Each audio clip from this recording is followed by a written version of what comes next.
গাছ থেকে পড়ে মৃত এক ব্যক্তি। উত্তর 24 পরগনা বসিরহাটের মহকুমা স্বরূপনগর ব্লকের গোবিন্দপুর গ্রাম পঞ্চায়েত এলাকার দত্তপাড়া গ্রামের ঘটনা। স্থানীয় সূত্রে জানা যায়, বছর 42-এর আশরাম মোল্লার বাড়ি গোবিন্দপুর গ্রাম পঞ্চায়েত এলাকার তরুণীপুর গ্রামে।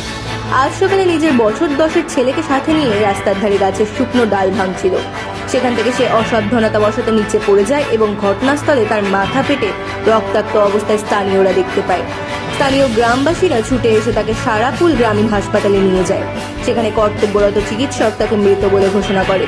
খবর যায় স্বরূপনগর থানার পুলিশের কাছে। ঘটনাস্থলে স্বরূপনগর থানার পুলিশ উদ্ধার করে ওই মৃতদেহ ময়না তদন্তের স্বার্থে বসিরহাট পুলিশ মর্গে পাঠানো হবে বলে পুলিশ সূত্রে জানা যায়।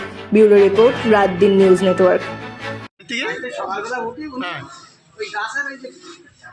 পোকাগুলো কাটে গরিব মানুষ, খুব গরিব মানুষ পোকাগুলো কাটতে গিয়েছে নাকি শুনলাম যে দত্তপাড়ায় ঘাই রোডে ধারে শিশু গাছের উপরে উঠে পোকা কাটছে।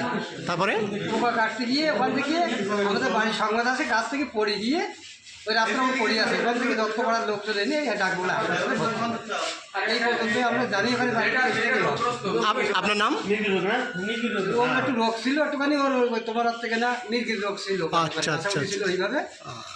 এইবার দেখি সকালবেলা শুনি দেখি আমাদের ফোন করে, এখানে আমরা ডাকবাংলা থেকে এসে দেখি এই অবস্থা এখন এই পরিস্থিতি। আপনার নাম? আমার নাম আশাদুল পাল। যে মারা গেছে ও কি হয় আপনার? আমার ফুফুতি ভাই। আচ্ছা, ওর নাম কি? আশারাফ মল।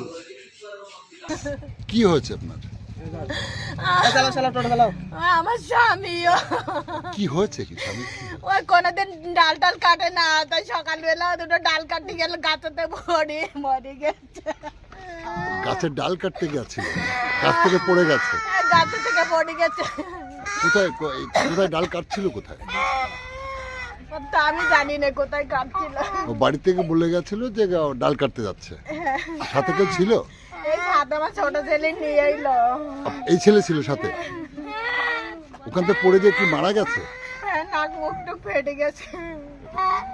কি নাম আপনার? আমার নাম সেলিমা মাল্লা, আমার স্বামীর নাম আশারাম মোল্লা। কোথায় বাড়ি আপনাদের? বাড়ি তরিনীপুর।